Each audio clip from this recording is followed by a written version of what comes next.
Social media first became relevant back in 1995 with the launch of Classmates.com, a site that allowed people to keep in contact with classmates they knew from high school. In 1997, AOL Instant Messenger came onto the scene. In September of 2003, MySpace debuted, which skyrocketed the use of social media. This was the first real site to take off. In February 2004, Facebook debuted, making MySpace obsolete. Now, 20 years after the first real social media was created, people are more reliant on it than ever. The average American checks their social media accounts at least 17 times per day and spends an average of 4.7 hours each day on their phone. This equivalates to 1/3 of the average 15 hours we spend awake each day. Every 1 in 13 people in the world are active on Facebook. About 745 million people go on the site daily. As of 2014, 16 billion photos have been uploaded to Instagram, with about 83% of those containing hashtags. People always use this as a means of communicating with other people and letting others know what they're doing. With all this involvement in social media, one can only wonder, is this truly a negative thing?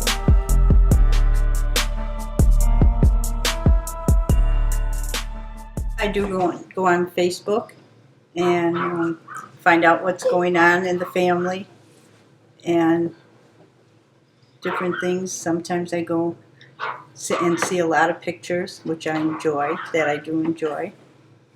And I don't go on every day. Not every day. 2-3 times a week. I am embarrassed to say I use it a lot, mainly Facebook. I'm not too much on Twitter, but definitely Facebook, mainly to keep in touch a lot with family, see what everyone's up to, keep in touch with friends, people you might have worked with in the past. So it's good to keep those relationships that way. People you might not normally connect with or stay in touch with, you get to see them on Facebook. I use social media pretty much every day, just browsing on Facebook or playing video games with my friends. I use it every day, a couple hours a day. Especially do it a little bit at work, because when we do background checks, we have to look up people. I do it for my writing. So like when I make new posts or something like that on my website, you have to constantly do updates and stuff like that. And sometimes it's just fun to see what everybody else is doing. I use technology almost every waking moment. Usually almost every day, usually when I'm just on my computer chilling. I mainly use Skype. Well, I use it every day, most of the day. At work, obviously, I'm using technology because I'm on the computer the whole day doing my AutoCAD drawings. And as far as social media, I'm on it quite a bit. I'll pop on during the day, just take a little break, and I'll be on it in the evening when I get home. Do you think you can have the same level of closeness and realness in a friendship that is just online compared to a person that you know in real life? I don't think so. Because if there's someone that you know on Facebook that has suffered a loss, you can extend out, "Oh, I'm so sorry. Very sorry for your loss," and try to comfort them that way. But there's nothing that comforts someone more than someone showing up and taking the time to go to their home. I think sometimes people actually express themselves better in written form, and sometimes it's easier to tell someone something when you're just writing it to them than it might be able to say face to face with somebody. I mean, I've made some people that I would consider good friends on Facebook, people that I would have never have met in a million years before. I quite often speak to someone from Brazil, and I, talk to him about a lot of weighty matters and important life things that I may not have done with another person in real life. It's kind of taken a little bit of that awkwardness away from the situation, since I'm communicating through a computer. So in that respect, that's been beneficial for at least me personally. Frankly, the personal experience is a lot better because due to the anonymity. Yeah, that.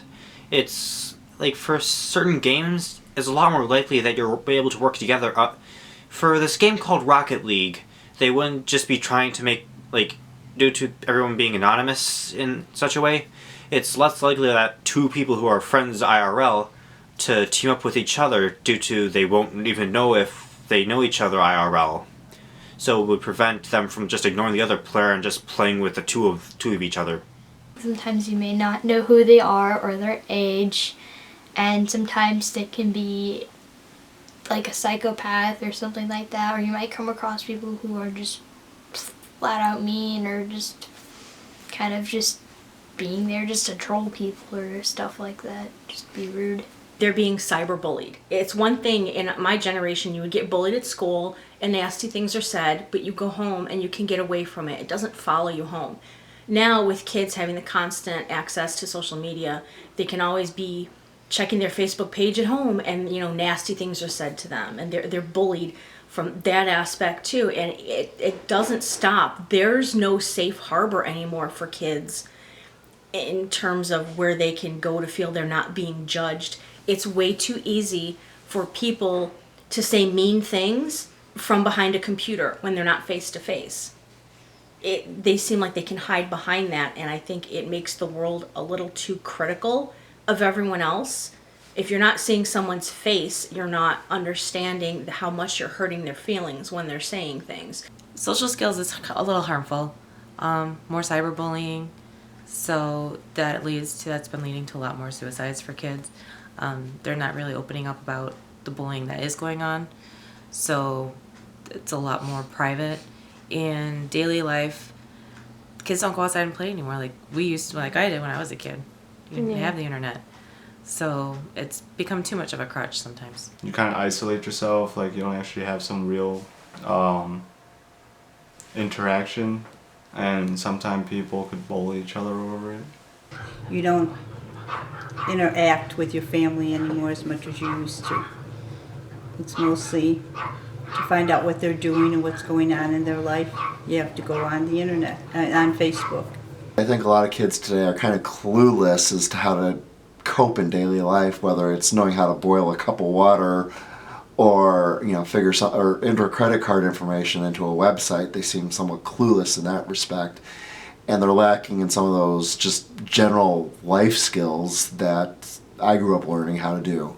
I think it's probably a good thing because we'll be able to communicate for long distances and we'll be able to have more communications with other people and being a little bit more social, and it gets to help you learn more about people and make new friends from different places, so you can eventually come together and just chill and talk to each other face to face eventually.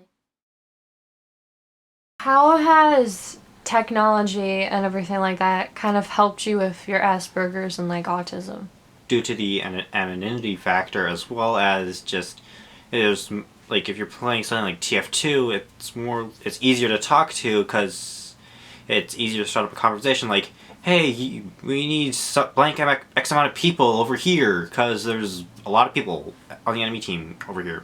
So my son has Asperger's, and it's very difficult for him to socialize with people in class, having friends, but the ability for him to be involved and engaged in a social network online has been very beneficial because it allows him to control who he speaks with. He feels safer that he can connect with other people with having the internet kind of as a screen behind there. I think some of the positive aspects of that I have reconnected with family members that I really did not have a lot of connection to when I was younger. They're cousins who I really didn't talk to that much when I was a kid, and now I speak to them on a regular basis. Connects you with your friends, you get to talk to them, play video games with them, share videos. I think more social because I know I used to be a lot of talkative, but now I seem more talkative and I just can't stop smiling usually because I just have all these people around me on, social media or on any other to just cheer me up, and I feel safe and comfortable. I'm able to reconnect with a lot of people I know from junior high and high school or previous jobs, which has been great because you always love the people you work with, and then life happens and you disconnect. And also it's been great with the internet to be able to see places that I've wanted to go. When I went to London, I was able to research before I went, where do we want to go, what are the best places to see, and you can find a lot of tips and things that people that have been there are very helpful about. So in terms of wanting to travel and having access to even check flights, prices, etc., it opens up the world, which is fantastic. Social media is not going away anytime soon. All of these sites give people a chance to communicate in a way that they were never able to before. It has paved the way for commercial advertising and promoting businesses, but is also just a great way to stay in touch.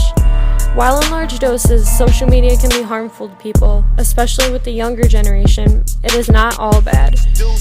Ass dropping, baby press silent, we don't need our phones. And motherfucking charger, you could leave it home. Don't keep going on your phone, I'm starting to get upset. Cause you wouldn't be without the internet. I don't give a about how many likes you get. A selfie stick, suck a healthy bitch. Girl, I'm tryna with you with no social media. Take you to a private place with no social media. Girl, you look so good when you got no social media.